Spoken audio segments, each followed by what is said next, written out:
with you all. All right, Anthony. Yes, I see you say you're here and you're ready, especially after all your meal prep.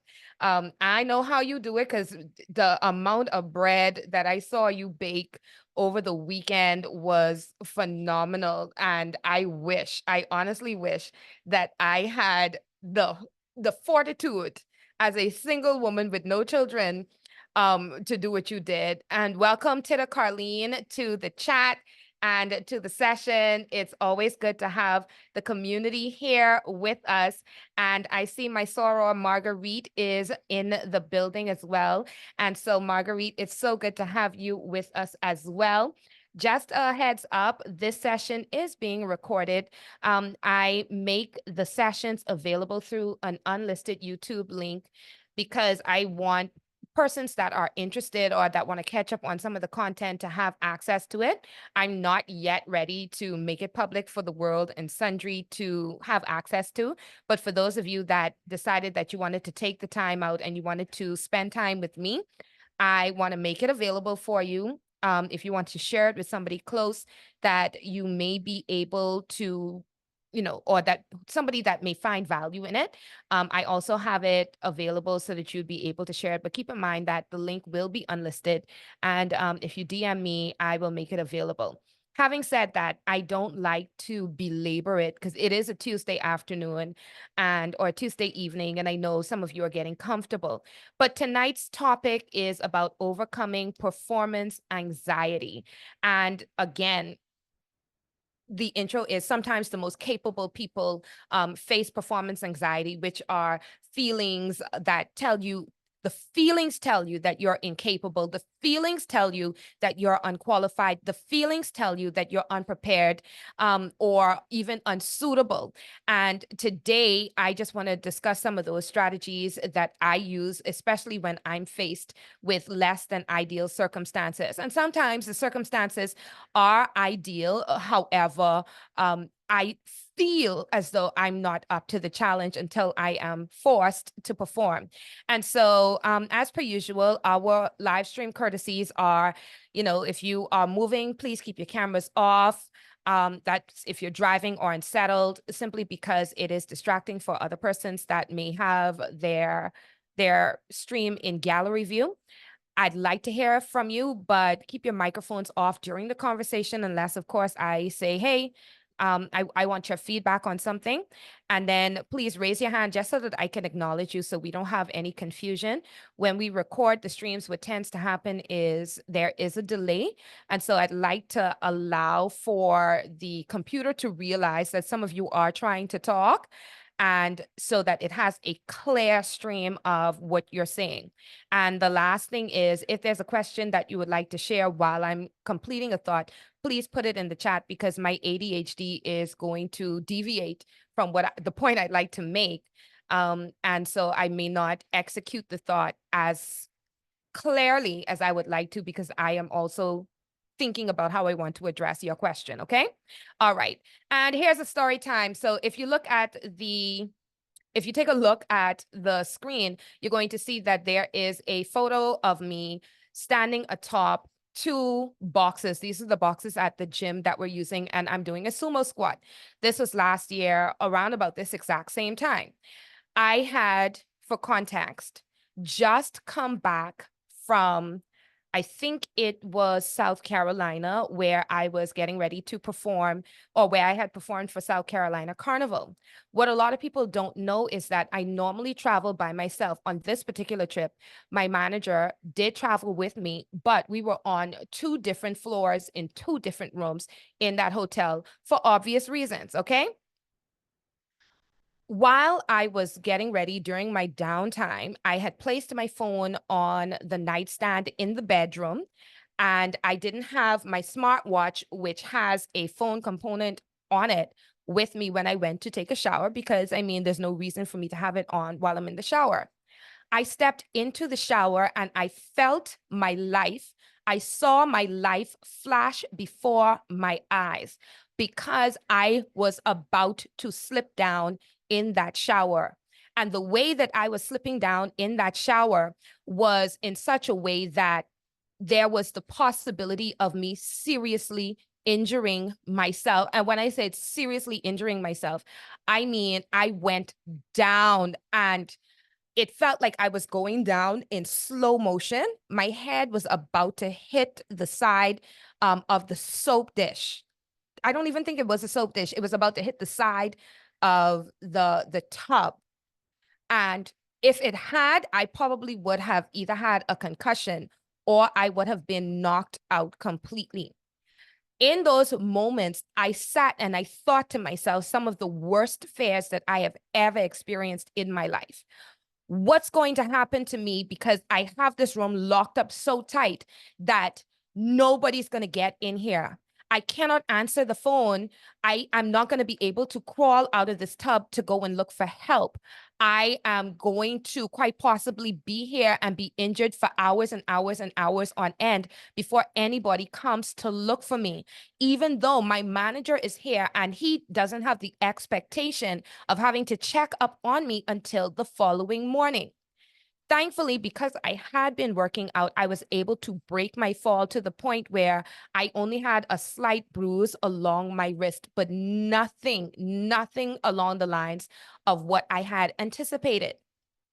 By the time I got back to Nassau, 2 days after the day after my return, we had this exercise. As you can see, I'm standing above or on two elevated boxes in the gym, and I'm doing a sumo squat. And while I look extremely focused in this photo, I want you to know that there was a bit of fear that had gripped me in this moment. I was literally shaking while on top of these boxes because and I didn't realize it at that time, but I kind of had fear of being up high and falling, even though these circumstances were two completely different circumstances. I was more than capable of keeping my balance on this box. I knew that I wasn't going to fall down, and there were three other people there doing their exercises, but my coach is in front of me and he is monitoring me. So my fear, some people may say, is unfounded, but in that moment, you could not tell my body that I was not going to fall off of this bench because of what I call my near-death experience, being alone in that hotel room in the bathroom. So I said to him, he looked at me and he said, "Is everything okay?" I had not told him that I had almost fallen down, and this is my coach. And I said, to be honest, I ain't gonna lie to you, I having a whole moment because I had a traumatic experience, and then I had to tell him I almost fell down. So he gave me the option. He said, "Well, you don't seem to be taking it well. Do you want me to, adjust the exercise?" I said, "No, I know I'm capable of doing this. I know that this is easy." He didn't even give me the heavy weight this particular time. And so I had to say to him, I said, "No, I'm going to do it. I'm going to do it. It's just going to take me a little bit longer." And so we had 3 sets of this. The first set, it took me forever. It took me forever because I was trembling every single time I went into that squat, to the point where I had the boxes shaking.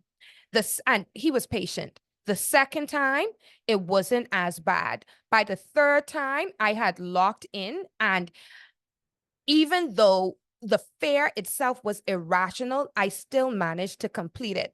So for those of y'all wondering how slipping down in the shower and being on top of the boxes for these elevated sumo squats tie in together, that's how they tie in together.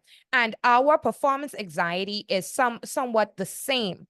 It is fear. And it may not be a fear that you experience because you may have fallen down or you may have experienced something similar, but it can be a fear that is established by some of the other external factors. Sometimes the factors are internal. If you're still with me, give me a thumbs up, give me a something, let me know you're here. And then if you would like to share, let me know if you have experienced the exact same thing, maybe in a different form, but the exact same experience, because I know sometimes it gets extremely hard for us. And y'all looking at the phone because I gotta let Instagram know that we are here and we are ready and we are working. Okay, so y'all forgive me. So what's happening is that fear sometimes tells us that we are incapable, and it keeps us from performing, and it manifests as anxiety. Okay. So, what I want us to understand is there is a clinical definition for performance anxiety that I'm about to share with you all. But I also want y'all to know I am in no way a psychologist. I am in no way a doctor. I just know sometimes when it's time to perform, I get anxious, and sometimes those anxious feelings are associated with past experiences, or they're associated with the fear or feelings of inadequacy. So let's take a look at the definition that I took from Very Well Health, which was extremely concise. It says performance anxiety is an excessive feeling of fear related to not being able to perform. People with performance anxiety may experience rapid heartbeat, lightheadedness, shallow breathing, sweating, and other symptoms when faced with a situation where they have to perform. Okay, so here we go. We have this definition, and I have set the stage for the course of today's talk. An excessive feeling of fear. That word excessive is sometimes it's unfounded. Sometimes it's only this much, but it feels this big. And so this fear tries to govern our ability to execute something that we are capable of. And so I'm going to move to our next slide. So this is how I choose to discuss fear within the context of today's discussion.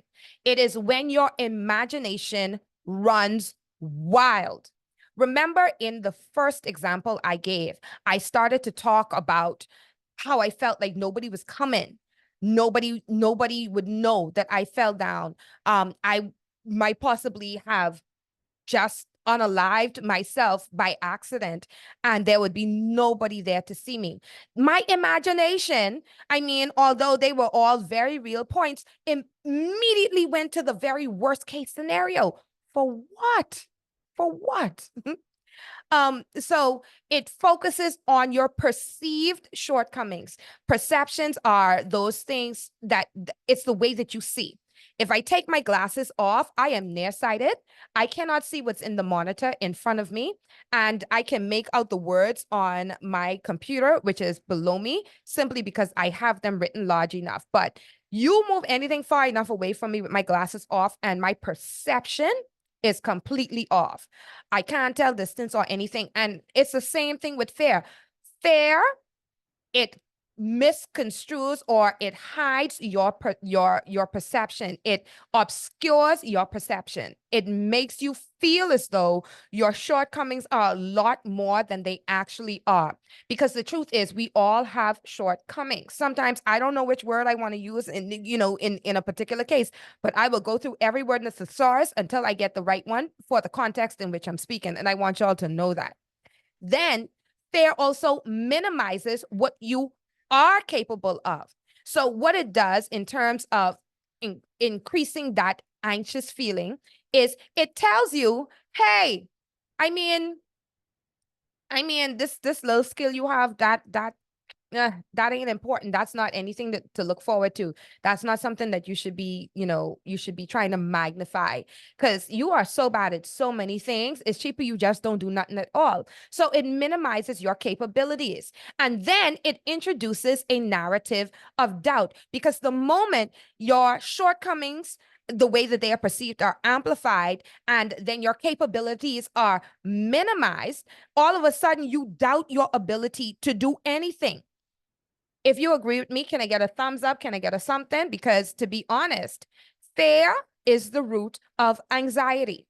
And once you know that fear is the root of anxiety, you have the ability to pull back and figure out what is the root of that particular fear. Because you address anxiety by getting to the root of the fear. What is it that makes you fearful in this moment?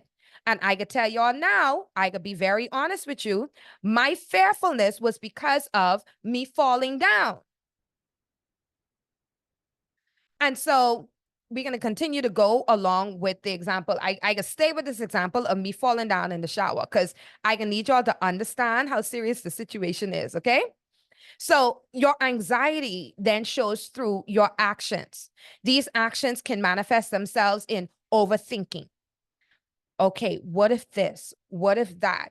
And then it obscures your ability to make a decision in a timely manner, a decision that will allow you to put yourself in a good position. Overthinking does that, and overthinking is a fruit of anxiety. And again, the root of that is fear. It forces you to play small. You limit your ability to execute because you think that if I play small or if I play safe, which is the next thing on the slide, then there is less risk of me failing. Because performance anxiety is fear of failure. All right. It also, one of the fruit is worry. You worry. What if? What if? I mean, what's going to happen next? Why am I doing this? And then it puts you in a state of paralysis to the point where that pause becomes permanent. It is a pause that becomes permanent. And if you know the word for a permanent pause, please write that in the chat for me. Because a permanent pause means you are doing what?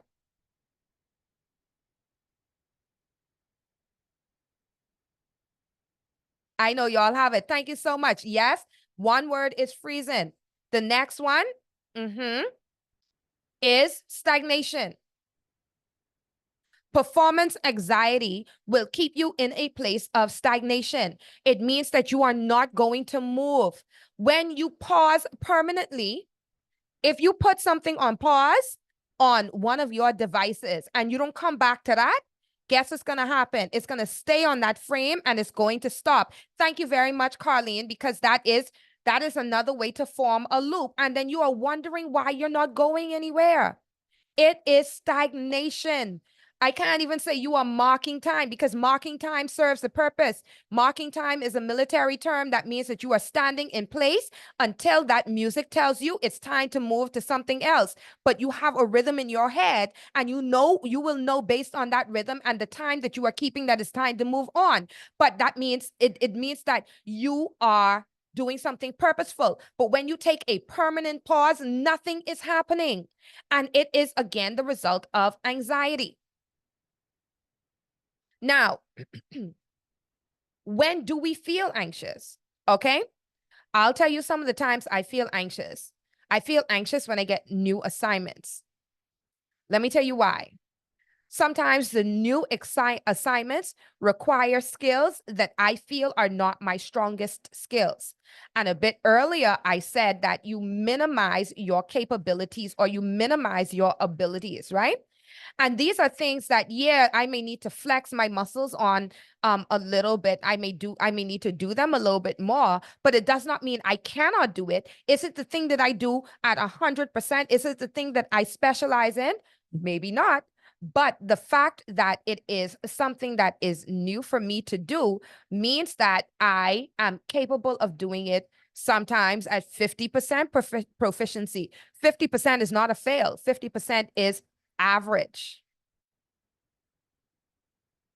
And let me just say, for all of us who are out here perfectionists, it's okay to be average. Average leaves room for improvement, but average means that you pass. It does not mean that you are mediocre. And we need to rephrase that because some of us are so concerned about not being average that we don't respect that sometimes average is the best that we can be until we can move on to above average. You don't move on to above average in a skill until you continue to practice that skill.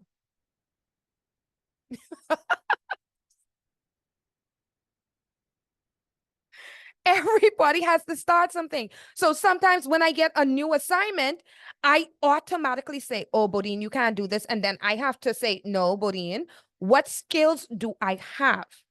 What skills do I need for this? Sometimes we're placed in unfamiliar environments. Unfamiliar environments don't just mean homes, they don't just mean offices. They mean places where there are people that you may know or you may not know well enough to interact with. And so you tell yourself that I am incapable of doing this. So why are you in the room? Who put you there? How you get there? That's the question. When you are in an unfamiliar environment, sometimes you are tempted to disqualify yourself and not perform because you feel as though you don't belong there. Self-limiting thoughts are the fruit of fear.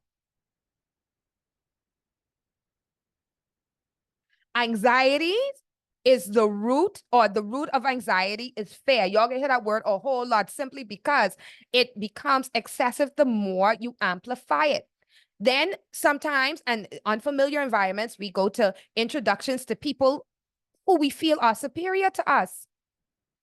Oh, why are we minimizing ourselves? So just because I'm not the type of person to automatically introduce myself to somebody that is extremely skilled in an area, or somebody that I admire because they've accomplished so much, does not mean that I'm going to minimize who I am and what it is that I do.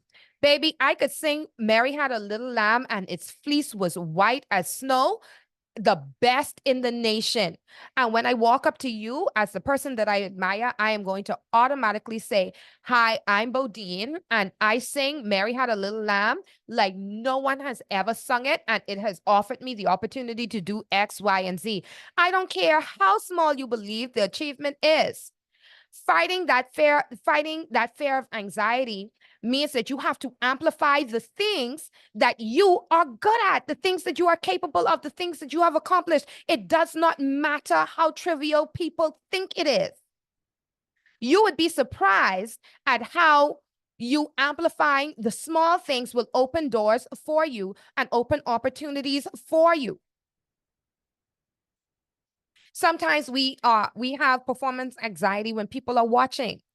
And it's because we feel as though we don't want to fail in front of other people. And so this point and the last point on the slide, they are attached, they're linked. We are afraid to perform in front of people because we are afraid of failing. I will tell you this, the first time I got onto a stage to sing, I didn't have a powerful voice. I did not. As a matter of fact, I was a soprano in Commonwealth Mission Baptist Church at the time that I was growing up as a teenager. And the running joke in the choir was, what's Bodine's note? Because Bodine was very likely to start the whole choir off up in the heavens. I promise you, without fail, we was gonna start on the wrong note, and the whole choir was gonna be high, okay? And I see Marguerite says that we are afraid of being judged, and you are absolutely correct. And so even with me not being the best singer in the choir, always off, always singing the wrong thing, the more I practiced it, the better I got. The more I put myself out there, the more confidence I earned, I gained, the more confidence in me grew. One of the strategies that I learned is that I cannot be afraid to do what I do in front of people. Because if I am afraid of doing what I do in front of people, I will never be able to use the gifts that I have for the people I am supposed to reach. I have sung If I could say a million, I could say a million wrong notes. I have sung a million notes that were not joyful noises unto the Lord. And I promise you, I still sometimes sing them to this day, although I have a much better control over it. And even Beyonce has had that happen to her. Even Adele has had to restart a song because she was on the wrong note or she was in the wrong key in front of hundreds, thousands, millions of people. And they unashamedly do so. When you are unsure about your abilities, you end up shying away simply because, like Marguerite said, you're afraid of being judged, but you're afraid of being perceived as failing. Nothing beats a fail better than a try. I know who said that, but that's the truth. And the more consistent I was and the more consistent I became with my trying, the better I became at overcoming this anxiety. It really, really is the fruit of practice. Okay. And so we move on to the next slide, which is how do we deal with self-limiting thoughts? Self-limiting thoughts are another fruit of fear, which is going to give you anxiety. Okay. I had to deal with a mindset shift. Excuse me. Last year, I didn't send in well, there's two reasons why. But last year, I didn't send in an application for a grant that I knew, one, I needed, and two, I was capable of getting. I was, a really great candidate for it. And there are two reasons. One, because I expected to be studying a master's degree program somewhere in Canada right now in 2024, which is a different story for a different time. But also, while I was filling in this application, I said to myself, no, somebody else deserves this more. I can go to work and I could earn and then buy the stuff that I need. So another female entrepreneur needs this more. And what I did is I disqualified myself, under the guise of being noble, because innately I was insecure about whether or not I would be able to even get it, even though I knew I was capable of it. And I knew I deserved it. And I knew that I would be able to meet all of their criteria. So dealing with self-limiting thoughts requires a mindset shift. So here's one of the things that I really, really need those of you who are here with me to do.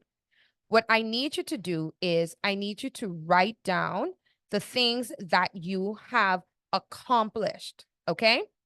It could be a list of 5 things. It can be a list of 3 things. It can be a list of 2 things. And if you only have one thing to start your list, write down the things that you have accomplished, the things that require a specific type of skill that you possess.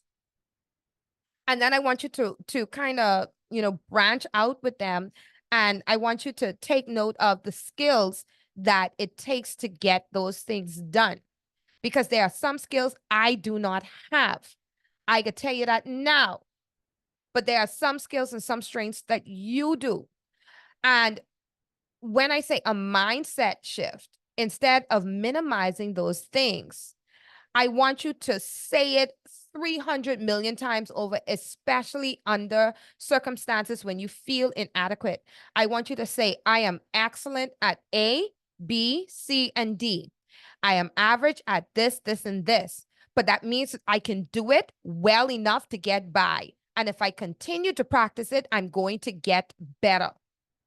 Then you have, and I wasn't even paying attention, ability scaffolding. I can do this, so that means that's not much harder. Okay? I can live stream with my phone. So setting up the computer and the camera and the microphone is not that much harder.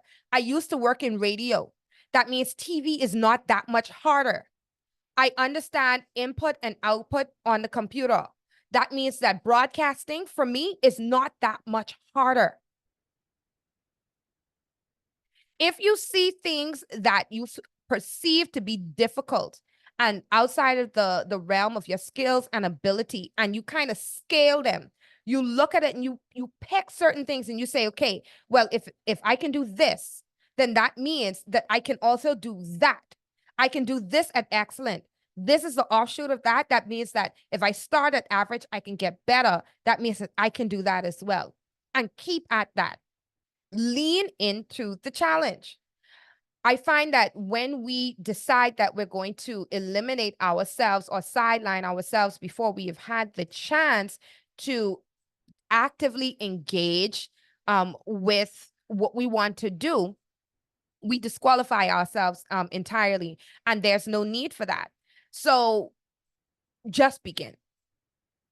When I was standing up on top of those two boxes and I was shaking to the point where you could hear the vibration in the boxes, what I had to do was close my eyes while I was up there. And I had to say, Bodine, you are safe. You can do the squat. This is not heavy. And I had to tell my body, I said, body, you are safe.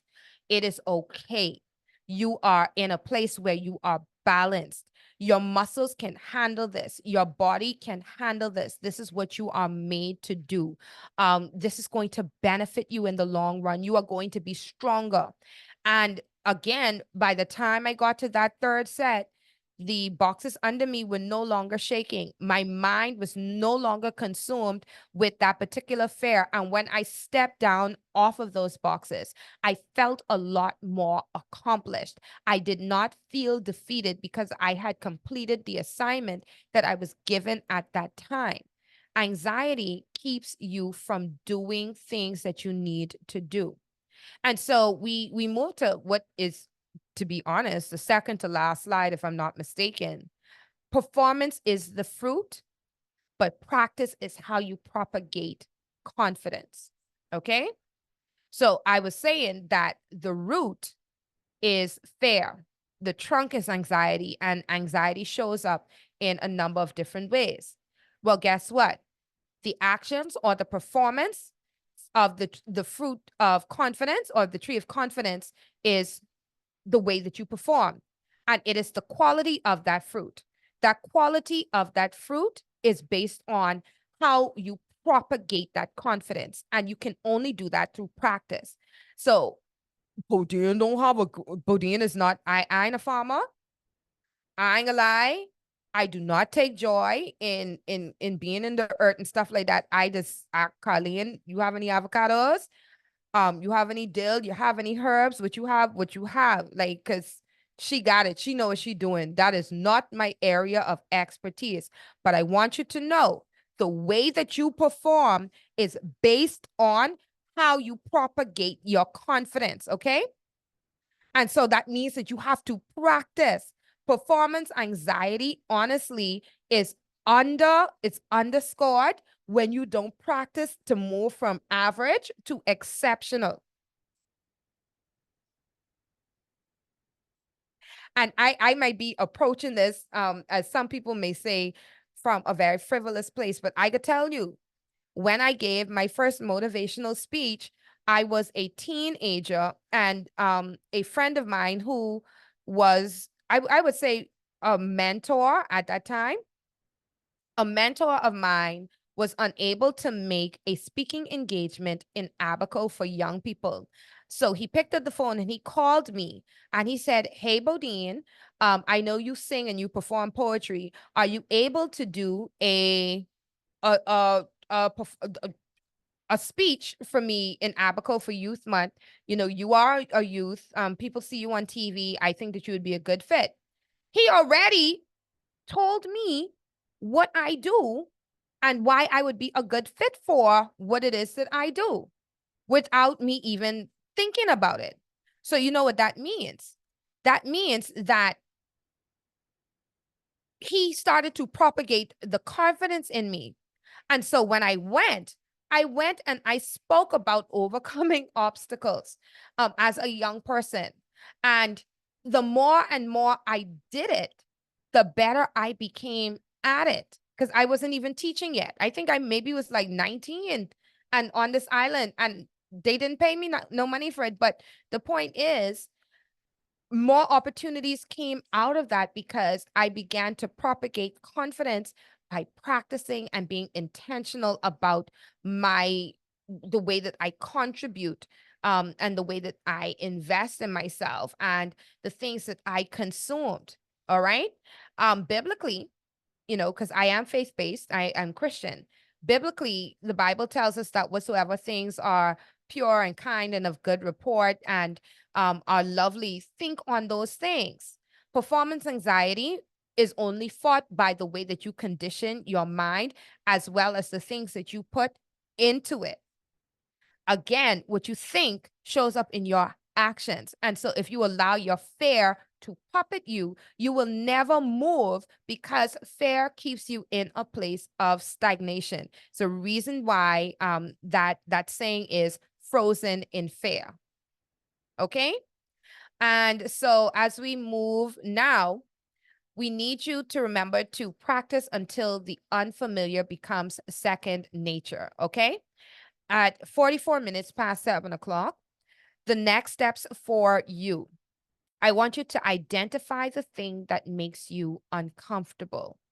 Identify the thing that makes you uncomfortable, the thing that strikes up fear, because you have to look fear in the face. I promise you, performance anxiety is only overcome by addressing it. There's a reason why I say the root of something. If you know what the root of it is, you're able to pull it up, and understand why the fruit looked that way. You will understand how to get rid of it. Okay. Consider the root of the discomfort. What is it that's causing you to be fearful? What is it that is trying to amplify itself over what you are capable of, over what you are talented at, over what you are called to do, over the reason why you are in the room, over the reason why you are called to a particular thing? Okay. I want you to consider that root. And then I want you to be specific about the name you give that concern, because again, if you can identify it, then you can uproot it. And then you have to think about ways to strategize and implement those ways to address the discomfort. In my example, I address my discomfort by staying on the stage. Yes, I started out very slowly and rocky, but by the time I got to that third set on those boxes, I had not only completed them, but I completed them with proper form and I felt accomplished. Okay. So you strategize. If you are afraid of meeting new people, then my strategy for when I'm afraid of meeting new people is, regardless of how many people know me when I walk into a room, because I'm a very introverted person and I get overwhelmed when I am in large spaces. Um, what I tend to do is I give myself some time to acclimate. And that means I walk into a room and I may go into a corner just for a second so I can take in the room. I remind myself of why I am there. Oftentimes, somebody who is familiar to me comes up to me and they engage in conversation. And then I say to myself, okay, Bodine, we have to meet at least 4 new people in this place today. After we've met 4 people, we have overcome that fear of not being able to network or feeling as though I don't belong in this space. Okay. 4 introductions to people that I need to know or I need to get to know, I need to meet. Because it defeats the purpose of you being in the room if you leave without getting to know somebody. I dislike meeting new people. I dislike cold openings. Sometimes I strategize by bringing a friend along with me, and my very extroverted friend makes the introductions, which kind of gives me a bit of a buffer, but that's not always practical. And so I have to learn to step out of my introversion. Okay. And when I am hyperventilating before I go on stage, it doesn't happen very often, but sometimes before I step onto the stage, I am not fearful, but I have a healthy level of anticipation that if I sit in it for too long, or if I think about, oh, the lighting technician ain't doing the right thing with the lights, or oh, the speakers been going on, off all night, or oh, what if my CD scratch in the middle of me singing? Um, Many times I'm on stage and I break out in a cold sweat because mid set the speakers turn off or my microphone ain't working. And so I then have to switch into one of my strategies, which is I start teaching the song to the people so the people could sing along with me, because at least 3 people in the front, they're going to have themselves a dandy. And I promise you, if it's only 3 people in the crowd who gonna have themselves a dandy, I could sing to them 3 people and the rest of everybody else could follow. That's my strategy, so that I don't freeze up in anxiety because things are not going well. So I want you to think about your strategies, and not just think about them, but I want you to implement them. And so from there, I have a survey that I would like for you all to complete before I finish my last few thoughts. And I am going to drop that survey in the chat. If I could get the window to, no, you know what? I think I control and V it. Yes, there you go. So I did place a survey. I hope that's what that is in the chat. And I would be grateful if those of you who are still here with us would also join and complete the survey, please. It would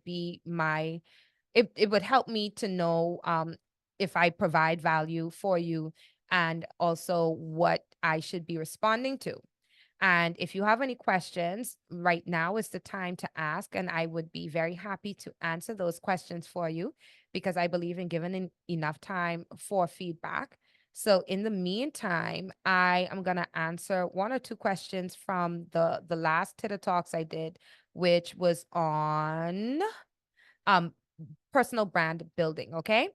And so one of the questions that one of my anonymous participants asked is, how do you build a personal brand if you are shy or an introvert? And I would say that building a personal brand as an introvert is not mutually exclusive. You build a brand based on your reputation. Some businesses are high touch. Some businesses do not require you to be in as constant contact with people. But the point is for persons who come into contact with you to have a consistent experience, regardless of where you meet them or who they are. Brand building is about how people experience you and your product or your service.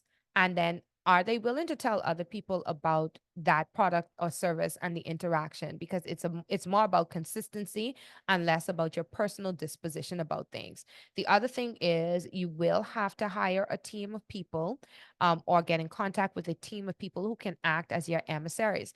My best friend, for example, she does a lot of word of mouth marketing for me in her professional circles. But that also means that when people come into contact with me as a result of the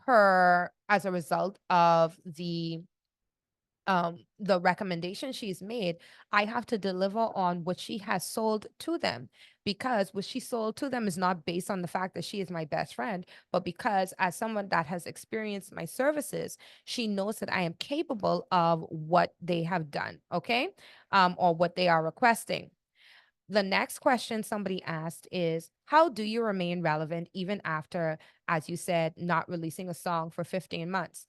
The truth is, I realized that in terms of a brand, music could not be the only thing that's associated with my brand. When you look at Beyonce, she just released Sacred, and you see that she has her campaigns with other companies around the world for fashion. She had a fashion line. You look at Rihanna, she has a hairline. She has a cosmetics line. She has a clothing line, or has had it. So they're not afraid to kind of branch out. What I do is music is how I became popular. It's what I am most known for. But the overarching pillar of my brand is culture. And so that's culture through music, that's culture through art, that's culture through food. And so I find places that are culturally relevant that my talents are good at, and I find ways to monetize that and to be influential in those spaces. It also means that my influence cannot be about what I can get from the community. It's based on the service and the value that I can provide to the community, because relevance is based on being able to provide not only your art, but to give people access to something that they need in that market, or the assistance that they need in that market. Um, so, yeah. And the last question is, what are some points on keeping consistent when having multiple businesses? So, when having multiple businesses, being consistent is primarily a function of you knowing the assignment and being committed to the assignment regardless of how you perceive it, or how people perceive you. It means that you are very, very concerned with executing the purpose that you're there for. You know what value you want to provide for the community. You're not serving yourself. And it means that you know that this is something that you want to do and you are committed to. And so that's how you remain consistent when you manage multiple brands. But also, I want you to think about keeping a rhythm. You have to keep a rhythm with those brands. There are seasons when one, for example, Bodine Pot generated the most income for me and the most viewership, and it kept me as a household name during the pandemic. And after the pandemic, people are still using the recipes the world over because it's something that provides value. But in that season, that was what I needed to keep myself relevant, but it was also my service to the community. Because before it was making money, it made no money. It was something that I enjoyed doing. And music came back after that. Before we went into the pandemic, I was doing TV with ZNS. And so those things move in seasons. And you find that a lot of people who own small businesses understand that there are some seasons where they have to offer different products and different services because people want different things during that season. But you always have that one base product or service that keeps you floating as the years and the season go by. So those are the ways that you remain consistent. For those of you that are still here, I just want to know, do you have any questions? Oh, the link is not opening. Okay, Anthony, let me see what I can do about that, because I would really like to get you guys' feedback. So let me see. Let me see.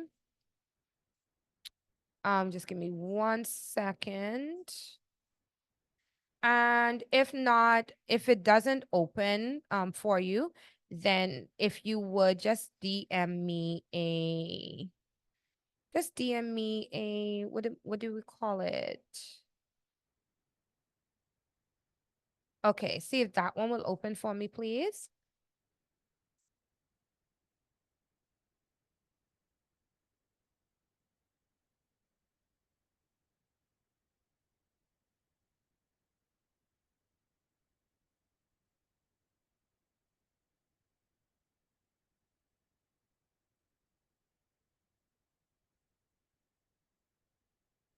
Okay, I'm gonna look in just, yay, fantastic. Okay, great, because that would give me feedback. And then in next month's installment, I will be able to answer the rest of your questions. If you do have any additional questions that you would like me to answer. But Titta Talks is most certainly my community service. As it is, it's a way for me to offer value to my community as somebody that is interested in seeing our community win. It is a way for me to kind of show you all the support that you give me by sharing my work, by engaging with my content, by supporting the brands that support me. And of course, it's very much a service oriented task that I genuinely do enjoy. And so if you have suggestions on things that you'd like me to talk about during these sessions, let me know. I'd be very, very happy to go through and to discuss and, to research and to have the conversation with you. Also, please know that, like I mentioned before, many of you got into the session. If for any reason you want to go back through some of the content, I do download and then re-upload this content to YouTube, um, at an undisclosed link or an unlisted link so that you would have access to it later in case you want some encouragement, if you want to go back over it, or if you want to share it with somebody that may benefit from it. And so there's that. I may, within the next few months, decide that I am going to I'm going to change the platform. But for right now, I enjoy how intimate these sessions are. I am not yet ready to kind of post this up on another platform or on another site, because I just feel as though the persons that are interested are going to be here, and I could kind of gauge what people need within that moment. So I may change my mind a little bit later, may turn it into a Facebook Live, but for right now, I just enjoy the intimate session. And so I want to say, guys, thank you, thank you, thank you so much for joining me. It is 59 minutes past the 7 o'clock hour, and we are ending right on time. I see Big Boss, because I got to call her Boss Lady Shaquille. She just made it in. And I know Boss Lady is being very, very busy. I just want to say thank you so much for popping in. And to Indira Demerit, it has been our pleasure hosting you. Anthony, thank you so much. These words of affirmation are really cool. Thank you to the Carlene. It's okay, Shaquille. It's okay. I'm gonna make it available for you guys. So tap me in my Instagram or in my Facebook DM, and I'll be able to send you the link to the unlisted session, quite possibly by tomorrow. Let me just give y'all a heads up.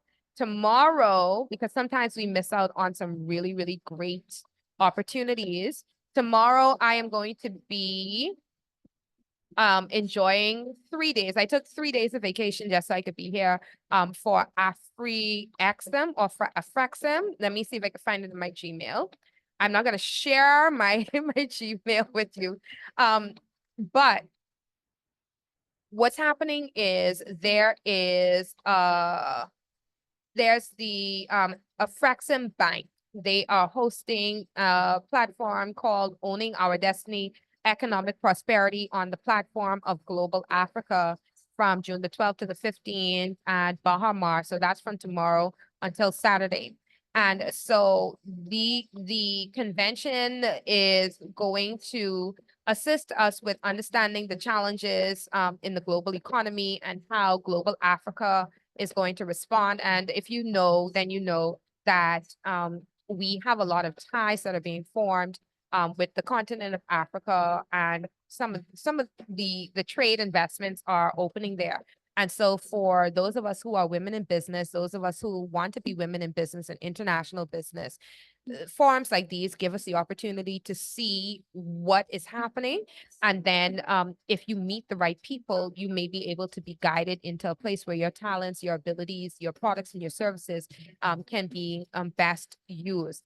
And so for me in particular, the day that I'm most focused on is going to be Friday, because it's for creatives. But I think I'm gonna, if you're interested, very quickly, because I don't want to keep you too much longer, let me know. I'm not sure if registrations have closed already, but I will be providing updates for you through my socials. So if you're interested, just give me a heads up. I can't find the I can't find the registration link. I'm so sorry, guys. But Marguerite, I will forward to you via text message. Okay. And most certainly, it is such a pleasure to be here with you all. So I'll forward it to you. And I'm looking forward to having another chat. Y'all, please tell your friends if you enjoyed it. And I look forward to seeing you all so much later. It's been my pleasure, y'all. Have a great night. I am more than what you see, more than what you know. There is more inside of me. That's it for Titta Talks. Now I go into class. Later. Thanks, Shaquille. Night, night.